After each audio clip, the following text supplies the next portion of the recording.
Tram kunda garvik. Barakfan tirik hunan korad als farad wundrik garin. Voor? Diskastad dorath haidar san dorath ta merk munrak. Bah, resta. Donak da daga fahad na moved. Pardon me, dear listener. Allow me to try again in the common tongue. Welcome to your first foray into this wondrous world. Here, in this series of courses, you will learn all about the beasts that roam the land, how they behave, how they act, and in some cases how best to avoid encounters, or even outright kill them if the need arises. At the behest of the royal family, leaders of the 5 clans, and the High Elf Royals, a guild was formed to fulfill these duties required to collect information and travel the continent for research. It's over there. Put it over there. Good lord. The Farseeker Guild is well within its infancy, and we work with the Dragoon Guild under the same banner. This partnership is reflected well with how we pair each researcher with a warrior from the Dragoons. A warrior needs to know how to fight and see the signs of abnormal behavior in the creatures nearby, if they hope to win such engagements and not harm the ecology of the region. It is in the Farseeker's best interest to record and observe every animal, from the fanged and calm, large and small, to the weird and the wonderful.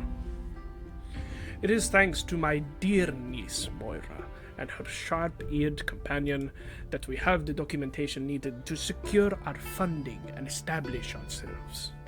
My assistant Garvey will continue from here. Here, lad, take the grimoire. What? I'm in the middle of. Of course. Fine. Yes, master. Yes. No, be nice and actually tell them what they need to know. I'll do that. All right.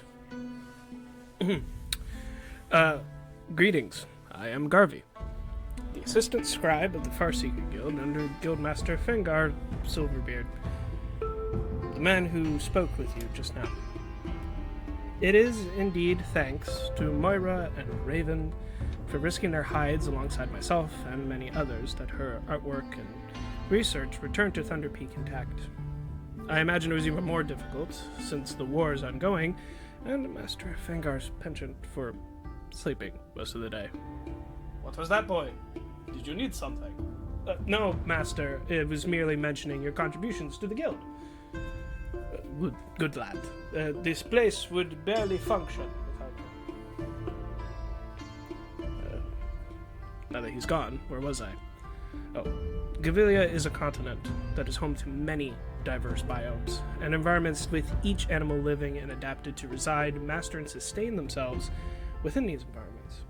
Though, it is worth noting that animal territories are not always static. A manticore may prefer the open plains for the majority of its time, but they do travel to find chimera to mate with, and to follow prey movements. Mountain trolls will occasionally come down from their rocky homes to find food and water should the seasons change, and another reason is also mating. That seems to be a good summary of nature in essence. It rarely ever remains completely static. Whilst a good majority of the animal population are about the size of a great elk, there is a surprising number of large creatures as well. Masters of their respective domains, kings of the top of the food chain, apexes if you will. We have 3 separate classes that so far we're able to sort most of the large megafauna into. And yeah, there's not much really to say about it. We're still working on a 4th one, but I believe that's not the purpose of this video. The 3 classes are as follow. Behemoth class for the large terrestrial animals. Animals such as these are large, very, well, large. There's no other way to describe them. They reign over the smaller inhabitants of their respective regions, and for a good majority of them, they're mostly herbivorous, and thankfully they don't really have a penchant for attacking most sentient or humanoid races. The second class is the Leviathan class for the aquatic animals. These are the animals that are less researched, so to speak, as we have yet to even communicate with the sea elves, and it is very hard to document and do much research on an animal that spends at least almost its entire life under the seas, or even in the water. However, there are some exceptions, but it is still difficult regardless. But the class exists all the same. The third and final class is the Garuda class. This is the class for the masters of the sky. Large eagles, predatory large bats. Pretty much anything that can fly that isn't considered a dragon would be probably placed under Garuda class. It should also be worth mentioning, dragons and their primal, venerable, or even Dragon King variants cannot be put under either of these classes because they meet the actual qualifications to be placed under each of these three classes, with the exception of the Sea Dragon, for which the Leviathan class was named after. It's very hotly debated, to be perfectly transparent. For the sake of brevity, I will discuss the three classes in more depths within another grimoire, as this is merely an introduction, which is a way to welcome new dragoons and new Farseekers into the fold. And hopefully, as we get more funding and we start to meet and gain support from the other kingdoms, such as the Dark Elves and even the Sea Elves, we'll be able to explore the world more thoroughly. Of course, there is a war going on, and it is extremely dangerous at this moment, but we will do our best, regardless of the danger that comes our way. To explain why the Dragoon Guild is needed to handle monster contracts, it is because whilst nature will balance itself out with population blooms or predator behaviors, problematic animals will occur, either through hormonal changes, past injuries, failed hunts, a taste for even sentient race flesh, such as humans and orcs and such, even failed hunts by even Farseekers themselves. A new predator could even just come down and take over that territory, and it'll displace its rivals through its behavior and migrational patterns. And this can be a problem for the common folk. Not every race has the benefit nor the foresight to live underground or within mountains like us. A concept I find maddening. Thus, hunters are needed to either harass, treat, or put down the problematic animal. I can perhaps guess that you may wonder how any civilization could survive in a world with megafauna, giant eagles, and fire-breathing dragons. There are a few reasons why. Magic is a decent deterrent, and besides the Dragon Kings, Blue Ogres, and extinct giants, many of the creatures in the world can be deterred or even fought with magic to great success. Most civilized races have a high birth rate and large population numbers, which is useful because then that means that population of humans, for example, can arm themselves to protect their homes from, say, a young fire-breathing dragon, or a rock that has been picking off their cattle too often, and perhaps to their financial and even societal detriment.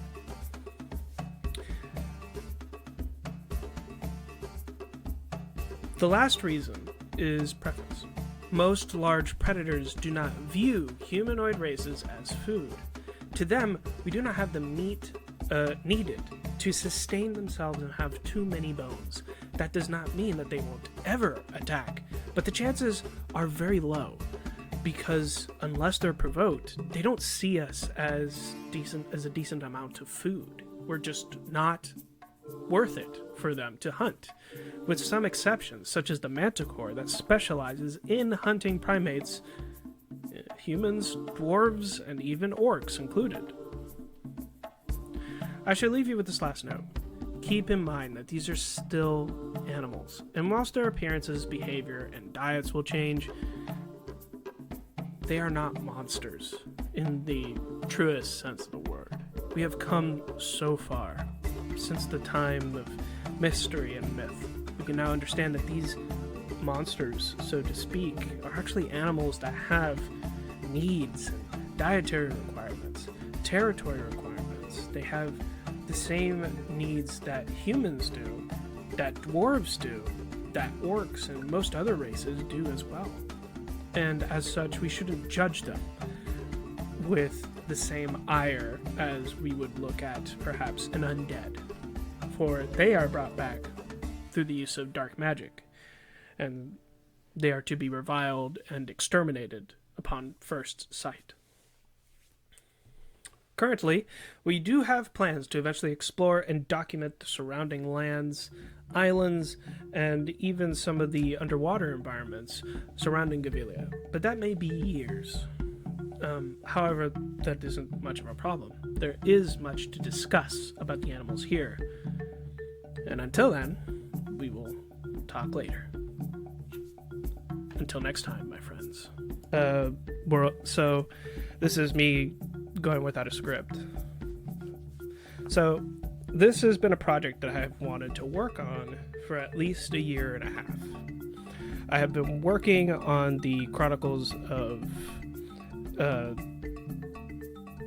such personal stories, such as heroes, in the Shard of Woe and the upcoming book, Court of War.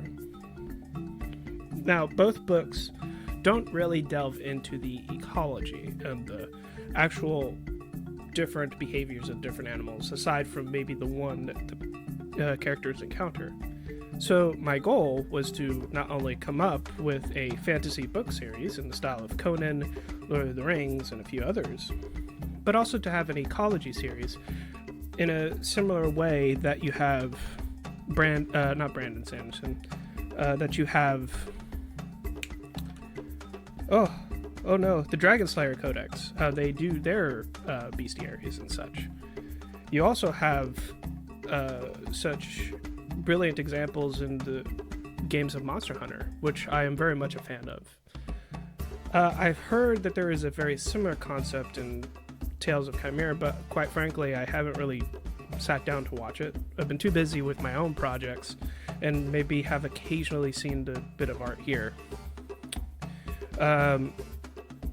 As for things in the future, the next video, or at least the next few videos that will be coming soon, will be about the beast classifications, and it'll also be about the first species and their subspecies, if you want to call them that. They're basically all under the same family, and this will be trolls. There'll be a brief mention of their natural predator / rival, ogres. But that is the plan, at least.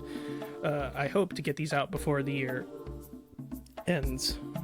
This third video, if I do manage to get it out, will probably be about the origins and names of the different three classes that of monster, right?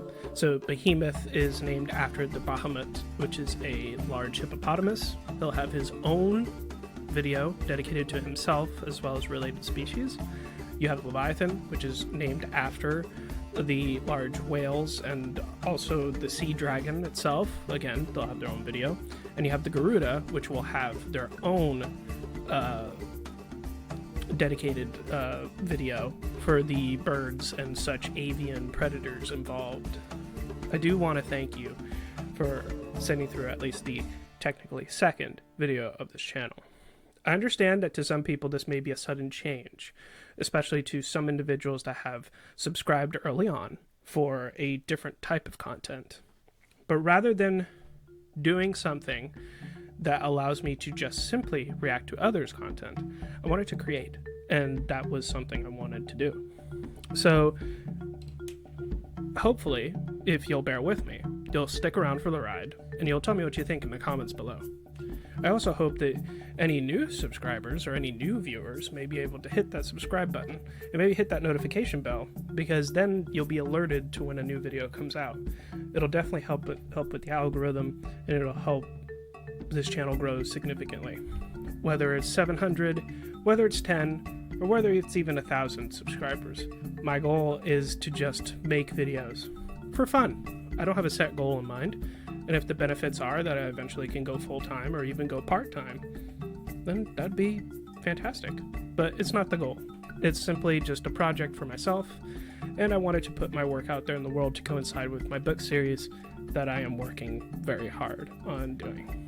When the first book is finished with the editing process, it is pretty much done, I will put an announcement or perhaps even a trailer out on the channel, and I'll even tell you guys where you'll be able to find it and my final thoughts on it.